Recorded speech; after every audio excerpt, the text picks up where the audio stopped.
Niaje mtu wangu nguvu, karibu tuendelee na usukuzi ya bonge moja leo kutoka nchini Nigeria. Basi kama ni mara ya kwanza kukutana na channel, naomba support yako kwanza, subscribe hapo chini na utakometisha baraha na utakuwa mtu wa kwanza kabisa kuona para hizo na kuona zipandisha kwa wakati. Na pia usahau kushare, kulike na comment, utakometisha kichizi yani. Lakini sasa mwanzo wetu wa story tunaanzia hapa. Kwa huyu mdada basi alikuwa anaitwa Susan. Hapa alikuwa anagombana huyu jamaa ni baada ya dadara au gari alikuwa amepanda, basi baada ya kupata hitilafu na ikawa imezingua kwamba ikawa haiendi. Sasa anamwambia nataka nauli yangu, nataka nirudishie nauli yangu, nataka nichukue usafiri mwingine.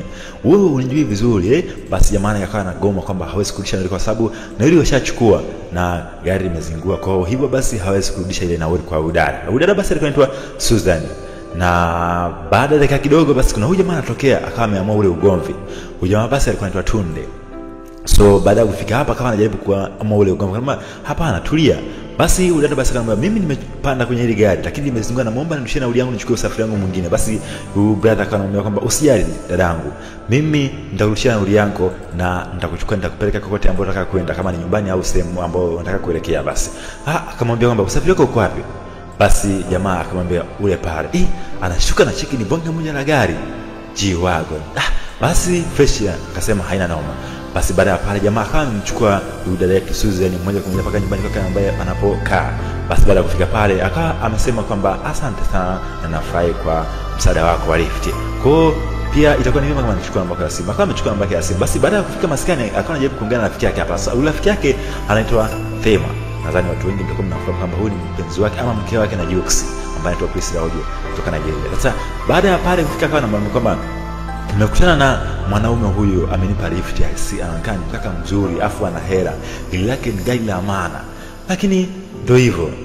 Basi huyu rafiki yake anamuuliza kwamba unajuaje kama huyu ni ndo mwenye ile gari? Pengine labda ni dereva tu amepewa gari au labda pengine ni fundi. Bwana mimi sijui. Sasa baada ya muda huyu dada basi akawa amekuja kuomba kazi kwenye hii kampuni. Baada ya kufika pale basi akawa amekutana na huyu jamaa ambaye alimpa lift siku ile Tunde. Sasa anafika na muuliza unafanya nini hapa? Jamaa basi akamwambia kwamba mimi nafanya kazi kwenye hii ofisi na hapa ndo kazini kwangu. Sasa baada ya pale basi dada akawa ameenda kwenye interview. Baada ya kufika pale akawa ameamua kwamba atapewa ujumbe basi kwamba kazi amepata au la. Sasa ule mdada basi anatoka zake kwenye ile ofisi na mkuta mchizi amekaa zake pale nje. Alipofika akawa anamuuliza vipi unafanya kazi gani hapa? Basi Tunde akawa anamwambia kama mimi hapa ndo kazini kwangu na hapo unaponiona basi hii ndo ofisi yangu, mimi ni dereva. Mnawasiliana anamuuliza kwamba wewe ni dereva? Mimi ni dereva na ndo namuendesha bosi wetu kwenye hii kampuni ambayo ni CEO. Basi Susan anashangaa kwa sababu hakutegemea pengine alijua labda huyu mchizi ndo mwenye hii gari lake. Sasa jamaa akamwambia kwamba vipi nataka nikuchukue nikupeleke nyumbani. Hapana. Mrembo Susan akakata hapana, nitaenda tu mwenyewe. Basi amefikiria vile ambavyo basi haikuwa kwamba alijua labda pengine basi mchizi ile gari la kwake, kumbe basi sio la kwake. Sasa baada ya kulima skani huko akawa anamuelezea rafiki kwamba hivi unajua kweli yule mwanaume gari ile sio la kwake? Basi anamwambia kwamba nilikwambia, lakini sasa hamna tatizo kwamba hata kama basi ni dereva ni mwanaume pia naye anahitaji kupendwa. Mimi bwana haijalishi yani mtu bwana, hata ningejua kama labda mwanzo tangu ni hivyo, lakini sikutegemea hivyo. Lakini basi katika stories zilikuwa zinaendelea akapigwa simu, akapewa ujumbe kwenye simu yake. Sasa baada ya kusoma ujumbe kwamba ulikuwa ni ule wa kazi kwamba anahitajika kazini, ameshapata kazi. Wakafurahi pale, wakakumbatiana baada ya kupata kazi. Sasa leo Priscilla ama Thema amemfuata rafiki kazini. Sasa baada ya kufika kazini kama bado yupo busy na kazi. Sasa mchizi basi akawa anauliza kwamba je, kuna sehemu yote ambayo nikapata taxi iweze kunipeleka nyumbani? Kama hapana. Unaweza kuchukua Uber lakini sio kesi. Acha mimi nikuchukue nikupeleke nyumbani kwako ambapo unapokaa. Basi Thema akasema fresh haina noma. Basi baada ya pale hakuwa na iana, akawa amekubali ile offer ya kupelekwa home na mchizi Tunde. Sasa leo Susan anakuja ofisini kwa bosi wake. Sasa baada ya kufika kwenye ile ofisi ya bosi wake akawa amepewa zawadi ambayo ilikuwa kwenye bahasha. Sasa baada ya kuchukua ile bahasha basi akawa amemsogezea. Vipi tena? Bosi anashtuka, Susan anamkaria. Sasa bosi anakuwa anamwambia kwamba hapana Susan, kaa mbali na mimi. Mimi ni mume wa mtu, nimeoa na namheshimu sana mwanamke wangu. Hivyo basi angalia kabisa, ni kuwa makini yani. Mimi nimeoa. Basi Susan akawa anamwambia kwamba hapana, mimi nitafanya iwe siri. Haijalishi labda pengine umeoa au la, mimi nakupenda bosi wangu. Kwa basi akawa anajibibisha pale na force mapenzi, lakini basi mchizi bosi Patrick kwa jina lake kama alivyokuwa anajulikana akasema hapana. basi akawa amekausha. Sasa baada ya kufika maskani akawa anajaribu kumwambia rafiki yake kwamba hivi, hebu niangalie vizuri rafiki yangu, kwamba mimi nilivyo hivi, yani mimi ni mzuri, shape ninayo, lakini mbona huyu mwanamume amenikataa? Anamuuliza mwanamume gani tena huyo? Si bosi wangu ule. Bosi? Wewe na yeye rafiki yangu wewe. Lakini bosi wako si ameoa?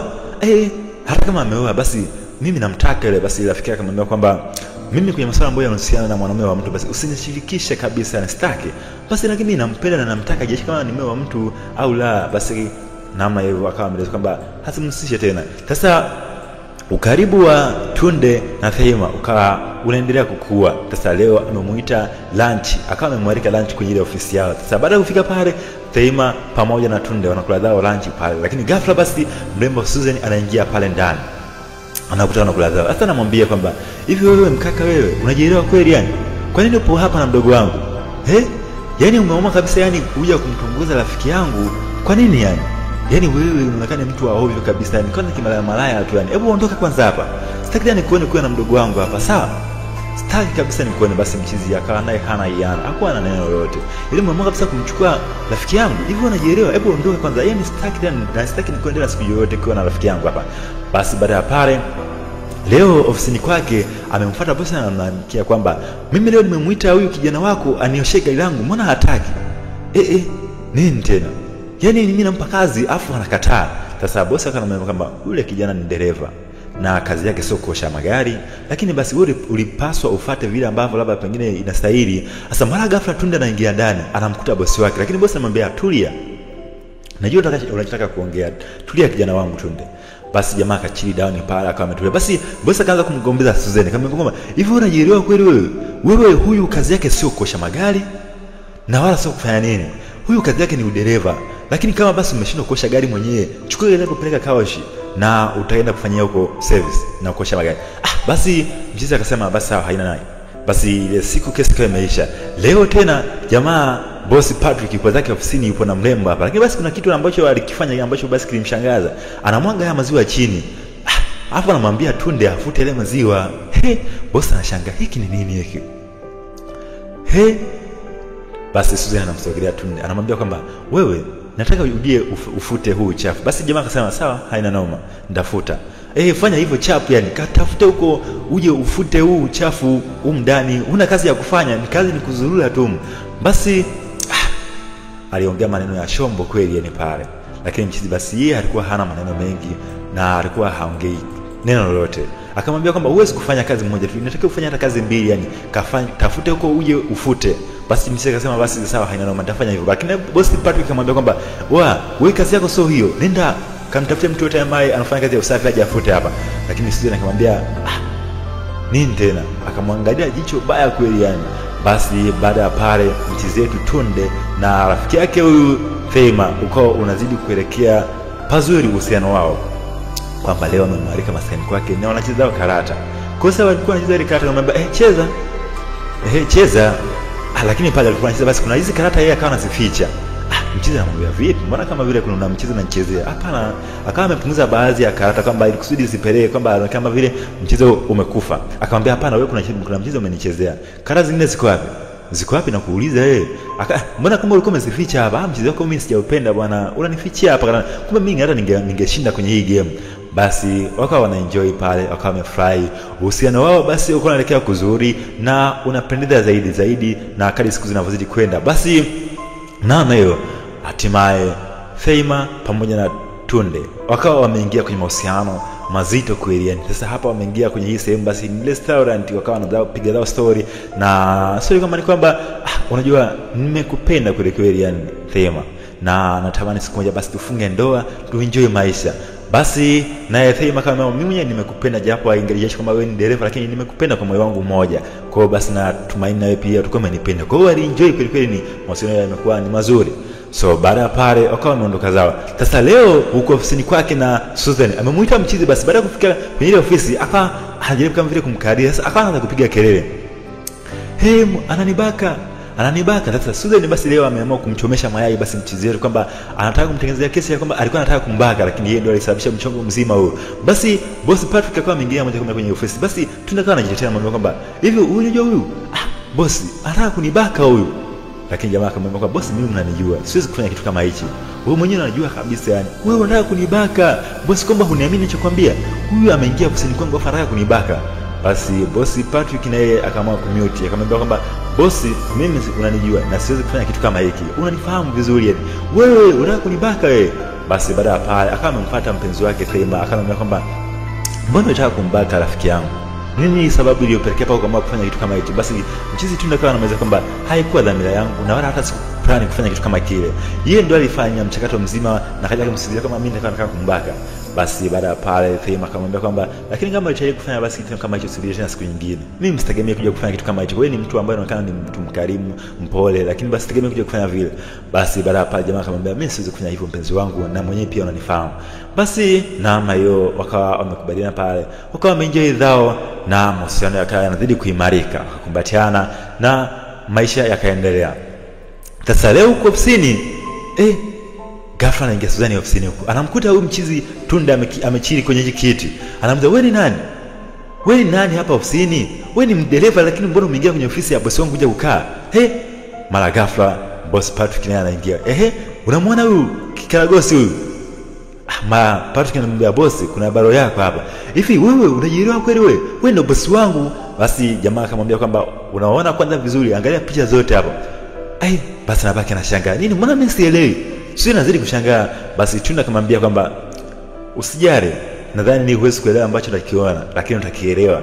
Mimi ndo bosi wa hii kampuni na wewe mimi ndo nilikupa kazi kwenye kampuni. Na zawadi zote ambazo kuna ziona na trip zote, pesa zote ambazo nilikuwa nakupatia, basi zilikuwa zinatoka kwangu. Namna hiyo Susan anazidi kushangaa kwamba kumbe bwana hii kampuni ilikuwa ni ya huyu jamaa ambaye ni Tunde. Lakini basi yote ambayo aliamua kuyafanya ni kwamba alikuwa anampima.